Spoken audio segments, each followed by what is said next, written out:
KSFE Chelakkara ബ്രാഞ്ചിൽ നിന്നും ഒരു നറുക്ക് 3 ലേലവുമായി ഉടൻ ആരംഭിക്കുന്ന മൾട്ടി ഡിവിഷൻ ചിട്ടിയിൽ 20,000 ഇൻറ്റു 50 മാസം 10 ലക്ഷം രൂപ, 9,50,000 രൂപ നറുക്ക് പ്രൈസും, 30% ലേലക്കിഴിവിൽ 7 ലക്ഷവും 30% ലേലക്കിഴിവിൽ രണ്ടാമത്തെ മാസം മുതൽ 16,250 രൂപ തവണ സംഖ്യയുമായിരിക്കും. കൂടാതെ KSFE എംപവർ ചിറ്റ്സിൽ മെഗാ ബമ്പർ സമ്മാനമായി 1.5 കോടിയുടെ വിലയും ലഭിക്കുന്നു. 200ഓളം ഇലക്ട്രിക് സ്കൂട്ടറുകൾ മേഖലാതല സമ്മാനമായും ശാഖാതലത്തിൽ 10 ഒരാൾക്ക് 1000 രൂപയുടെ ഗിഫ്റ്റ് വൗച്ചറുകളും ലഭിക്കുന്നു. ഗൃഹനിർമ്മാണം, വിദ്യാഭ്യാസം, വിവാഹം തുടങ്ങിയ ആവശ്യങ്ങൾക്കിനി ലോണുകളുടെ അമിത പലിശ ഭാരമില്ലാതെ മുൻകൂട്ടി ചേരാൻ സാധ്യമായ ചിട്ടികൾ, ഓൺലൈൻ പേയ്മെന്റ് സൗകര്യവും സൗജന്യ ഡോർ കളക്ഷൻ സൗകര്യവുമുണ്ട്. KSFE ചേലക്കര.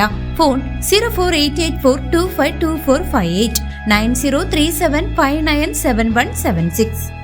സംസ്ഥാനത്ത് ശക്തമായ മഴ തുടരുമ്പോഴും ചെറുതുരുത്തി ഷൊർണൂർ തടയണയിൽ നിന്നും വൻതോതിൽ നിയമവിരുദ്ധമായി മണലൂറ്റുന്ന മാഫിയക്കെതിരെ പ്രതിഷേധം ശക്തമാകുന്നു.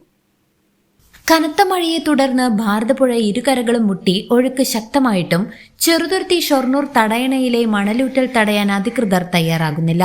പ്രളയ സമാനമായ സാഹചര്യത്തിലും തടയണയ്ക്ക് സമീപം മണ്ണ് മാന്തി യന്ത്രങ്ങളും അതിശക്തമായ മോട്ടോറുകളും ഉപയോഗിച്ചാണ് പുഴയിൽ നിന്നും മണൽ വാരിക്കൂട്ടുന്നത്. ഇങ്ങനെ ഖനനം ചെയ്യുന്ന മണൽ വലിയ കുന്നുകൾ പോലെയാണ് പുഴയോരത്ത് കൂട്ടിയിട്ടിരിക്കുന്നത്. നാഷണൽ പെർമിറ്റ് ലോറികളിലായി ദിനം പ്രതി 100 കണക്കിന് ലോഡ് മണലാണ് തമിഴ്നാട്ടിലേക്ക് ഉൾപ്പെടെ കടത്തിക്കൊണ്ടു പോകുന്നത്. തടയണയിലെ മണൽ നീക്കം ചെയ്യാനെന്ന പേരിൽ അധികൃതരിൽ നിന്നും വാങ്ങിയ രേഖകളുടെ മറവിലാണ് ഈ വൻ മണൽ കൊള്ളയെന്ന് പരിസ്ഥിതി പ്രവർത്തകർ ആരോപിക്കുന്നു. എത്ര അളവ് മണലാണ് ഇവിടെ നിന്നും ഖനനം ചെയ്യാൻ അനുമതിയുള്ളതെന്നോ ഈ കൊള്ള എന്നാണ് അവസാനിക്കുകയെന്നോ ആർക്കും ഒരു നിശ്ചയവുമില്ല.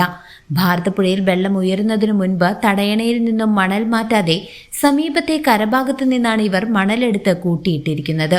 എന്നാൽ മഴ പെയ്ത് പുഴ നിറഞ്ഞതോടെ ഇപ്പോൾ തടയണയിൽ നിന്നും നേരിട്ടാണ് മണലൂറ്റുന്നത്. കഴിഞ്ഞ ദിവസം പുഴയിൽ പെട്ടെന്ന് വെള്ളം ഉയർന്നപ്പോൾ ഖനനത്തിനെത്തിച്ച വാഹനങ്ങൾ ഒലിച്ചുപോകുന്ന സ്ഥിതിയുണ്ടായിട്ടും മണലെടുപ്പ് നിർത്താൻ മാഫിയ തയ്യാറായിട്ടില്ല. പുഴയുടെ നിലനിൽപ്പിന് തന്നെ ഭീഷണിയായി ഈ കൊള്ളയ്ക്കെതിരെ ശക്തമായ പ്രതിഷേധ സമരങ്ങൾക്കൊരുങ്ങുകയാണ് പരിസ്ഥിതി പ്രവർത്തകരും നാട്ടുകാരും. News desk CCV.